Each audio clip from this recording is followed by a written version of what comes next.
Good evening, everyone. This is G, and I'm back with another video. No camera today. It's pretty late. RJ's fine. He's currently snoozing on my pillow. So I was happened to be browsing Twitter, and I came across this very brief trailer for She-Hulk. There's also another trailer for She-Hulk that's about 2 minutes long, but that focuses more on Bruce Banner and I guess his role in things.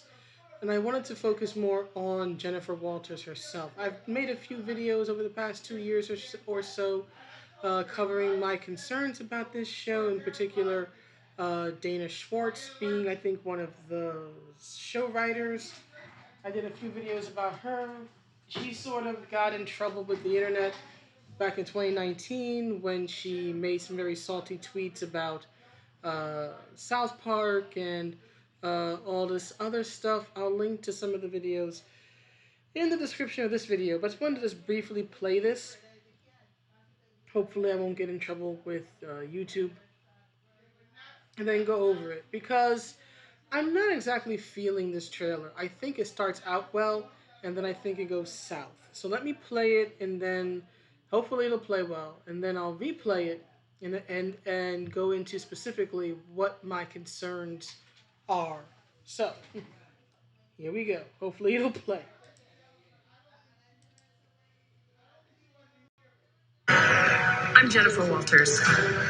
I'm a normal lawyer. Well, not that normal. These transformations are triggered by anger and fear. Don't make me angry. You wouldn't like me when I'm angry.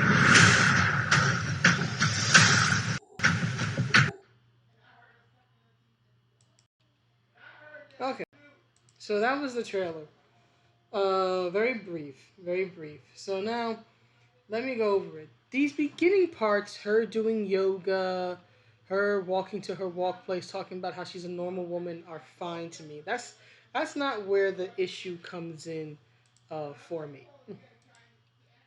I'm Jennifer Walters. I'm a normal lawyer. Well, not that normal. Okay. Here's where I start getting concerned, right? We get to see the first shots of the She-Hulk form. I have concerns, right? Number one, this is probably a better representation, this collection of clips here at the bottom. So let's see if it'll open. Okay, so this is the shot of her legs, right? It pans up from her feet to the top of, well, at least to her rear and lower back.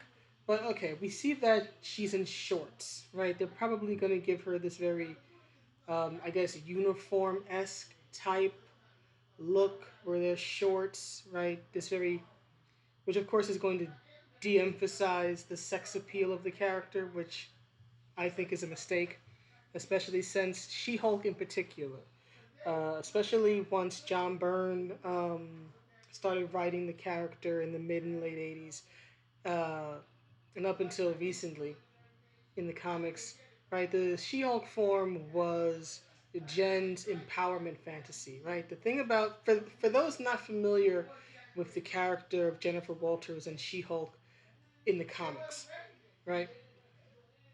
Jennifer Walters, as described in this trailer, is, this very normal, meek, mousy, but very dedicated attorney, right? She-Hulk, right, is basically an empowerment fantasy come to life. She's tall, she's strong, she's green, she's beautiful. Everybody wants her or wants to be her, right? So I believe that a costume that she's wearing needs to have a bit of sex appeal. I know that's very frowned upon, especially when it comes for heroic female characters in today's media, but that is an important element of the character's visual design. Now, to be fair, we don't see the full thing here, but I can already tell you, just looking at those calves and looking at those legs, they don't have the right body type. If you look at the comics, especially from the 80s, right? Especially from like the John Byrne era, right? She-Hulk's body, right? Her physique. This isn't me just griping about my own personal sense of aesthetics or anything. She-Hulk's physique was based on female bodybuilders of the era, right? If it were to use more modern examples, it would be female bodybuilders who compete in like the bikini division, right? But it's still professional female bodybuilders, right? These legs look more like they belong to a runner or a woman who just works out a few times a week and keeps herself fit and trim. Which, to be clear, there's nothing wrong with that, right? Ideally, everyone should be, trying to keep themselves healthy. But a fit woman and a professional bodybuilder do not have the same physique. Let me show you. These are images of one Rachel McClish, the first female Miss Olympia. I believe she first won in 1980. Right, if you just look at these images here where you see her legs, right? You see her legs here. You see how thick her legs are, right? And this, what we're seeing here with her, is what would be, I think, today considered like the bikini division in female bodybuilding, right? But again, this image is like 40 some years old, right? So she was the standard. She was the ideal at the time. Like many things, women's professional bodybuilding, especially the Olympia, would change over time. And a lot of them, especially in the heavyweight division, would emulate the men and just have a lot of mass and muscle on them. But different time, right? So this is more physique, right? But you see just how large and thick her legs are, and although you really can't see them, right? You see at least part of her calves, right? Very thick with muscle. You see this image here with her doing a bicep curl type pose here, right? Her arms, her biceps and triceps, especially when she's flexing, are gonna be, muscular as hell. And look at this here. Those are not those are not a professional bodybuilder's legs, right? That might be the legs of somebody who just started, but it's not the legs of somebody who's a professional who wins championships. This is important because She-Hulk, right? Her powers, right, and her appearance are sort of a reflection of each other, right? She's this very strong woman, right? And one of her key, um, I guess, visual elements you could say is that she looks big and strong, right? One of her key features or superpowers is that she has, supernatural strength, right? She should look the part. She should look muscular and strong. This is important, right? So these legs ain't doing it for me, and this costume is not doing it for me here. And you see here, right? Although you don't see much, right? Look at her arms. Okay, this is a good. These transformations are triggered by anger and fear. Don't make me angry. Okay, so I guess this will go into the. But you saw briefly the back of her arms, right? Her arms are like entirely way too skinny. Again, look at Rachel McClish's arms here, right? Those arms ain't gonna cut it. That is not the body of a female bodybuilder. Perhaps a woman who keeps herself fit, and that's great, but that's not She-Hulk. But anyway, this is the next part, right? The whole "you wouldn't like me when I'm angry" thing. You wouldn't like me when I'm angry. Yeah, that bugs me, and I'm going to explain why. That is, of course, a classic catchphrase for Bruce Banner Hulk. I understand that they want to create a connection, right, between her and Bruce, especially since in canon they are cousins. And they're supposed to be cousins whose relationship is as close as that of siblings. I don't think they've ever properly depicted that in the comics, but that's what they're supposed to be, right? For wrestling fans, it's like Eddie and Chavo, right? They were as close as brothers, but technically, they were uncle and nephew, right? But she doesn't need Bruce's catchphrases. This is something that they've been doing for years, and it absolutely annoys me, especially in modern day comics. They have taken She Hulk and taken everything unique about her experience with the She Hulk form away from her. She went from being a Hulk, right, one of many, right, because you have Bruce, you have Doc Samson, you have Amadeus Cho, and they all have different experiences with the Hulk form, right? So it's gone from her being one of many, a Hulk, to now being Brucette Banner, right? Especially with modern day comics depicting her as, well, having Bruce Banner Hulk's body, but just having very long hair, right?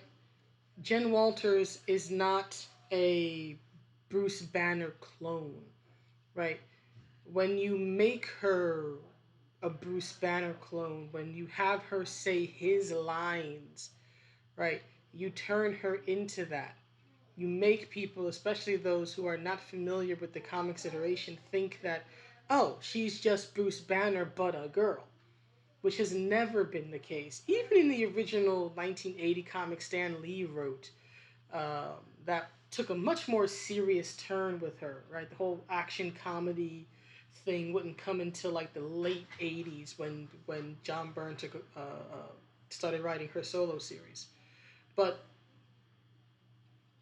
right, she's never been just female Bruce. And when you do this, you turn her into female Bruce. And you take her unique, distinct identity away from her, which is going to just feed in the criticisms, right? That all they do is just, race swap or gender flip characters. Jen, for example, Young Ripper has this definition of like a tokenized character. He always throws She Hulk into that.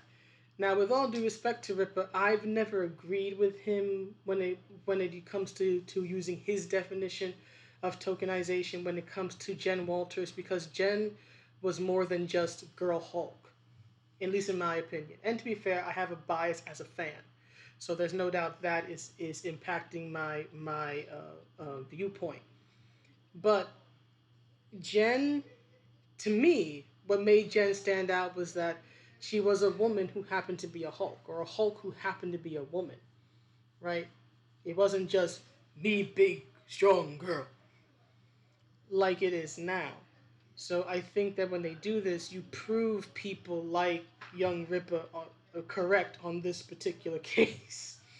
And again, with all due respect to him, his definition of tokenization, when he applies it to She-Hulk, I vehemently disagree, because she had her own personality, her own stories. Her experience with the She-Hulk form was incredibly different. And there's even, I think it's in this trailer, where Bruce is talking about how the Hulk form is triggered by anger and fear.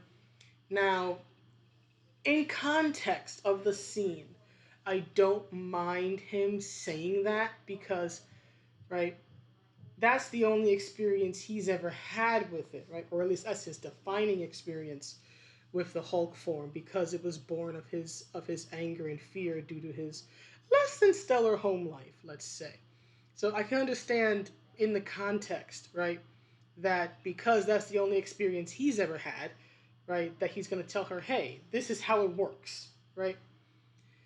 But what I'm hoping for, although I don't think I'm going to get it sadly, but what I'm hoping for is that um, her experience will be different from his, and she'll effectively prove him wrong, right? She doesn't need that heightened negative emotional state of being in a high state of fear or a high state of anger to turn um, into She-Hulk. Even in the Stan Lee comic, she actually gains, uh, she actually learns to gain control over the She-Hulk form and turn whenever she wants to fairly quickly. And on top of that, especially with her version, she retains her logic and her intelligence. She doesn't become this mindless, destructive machine of violence. At least not until people like Mariko Tamaki and Jason Aaron got their hands on her. But that's much more recent. So all this to say that I understand they have to establish a connection, but there's a difference between establishing a connection between two characters and then having a character come off as almost like a parody or a copy of the other. And I don't want Jen to come off as a parody or a copy of Bruce. She's her own person. Let her be her own person. So there's that. And there's also, and this is explored more in the second longer trailer, which I'm not covering because that focuses more on Bruce Banner, and I wanted to focus on Jen. But this briefly and that one a lot more seems to imply that Jen turning into She-Hulk is going to be more a result of an experiment that's being done on the Hulk form or on Bruce's blood or something, which, if true, is going to be a very stark difference between the comic origin story. Those who may not know, in the comics, Jen becoming a Hulk is very different. There's basically a hit put out on her by a mafia boss she's trying to send to prison. They almost get the job done. Cousin Bruce happens to be visiting, and because of story contrivance, this is an origin story after all, circumstances force that he has to give her a blood transfusion, uh, or rather say an emergency blood transfusion, or she will die, right? There's not enough time to take her to the hospital at that moment. If he tries to take her to the hospital, she'll die in transit, is basically the idea. So, with much guilt, he gives her a blood transfusion and takes her to the hospital. And the first time, if I remember correctly, she turns into the She-Hulk is when she's recovering in the hospital, and the mob boss sends his goons to basically finish the job, and that's when she first transforms and discovers, what she can do now. So obviously, science experiment and mafia hit are quite different origin stories for the character. I guess I can understand why they would go with the science one. It's not as dark or scary. Plus, there's always been this very sciency element to the MCU, right? Iron Man, Spider Man, they do have these science oriented um, characters in the MCU that are very prominent. Bruce Banner himself being a scientist, so I can understand why they go with that. It is a theme in the MCU with a lot of the characters that they have, but I don't like it. Here's where I am going to gripe just about my personal preferences. As a comic fan, I'm always going to wish that they had adhered a bit closer to the uh, uh, original story, which is Mafia hit. But I guess, to fit in better with the MCU and this whole big brand that they've built in the films and that they've built in Netflix and all these TV shows. Also, the other trailer shows that there's going to be at least a cameo by Daredevil, so we'll see how that turns out. So, I will say that I have my concerns. I've had my concerns for 2 years now, but I guess we'll need more evidence to see. But these are some of my views and these are my concerns. Mainly, Jen needs a new body. Or not even Jen, let me take that back. Jen doesn't need a new body. Jen Walters is fine. She's meant to look meek and normal. She-Hulk, the empowerment fantasy, needs a better body. And they need to not make her a female copy of Bruce. Those are basically my two biggest issues. But that's that. We'll see what happens, I suppose. With all the craziness going on in the world, who knows if this will ever actually be aired on Netflix or Disney Plus or whatever. But anyway, those are my thoughts and views and opinions. Please let me know what you think, and I will see you all in the next one. Have a good day or night wherever you are. Bye.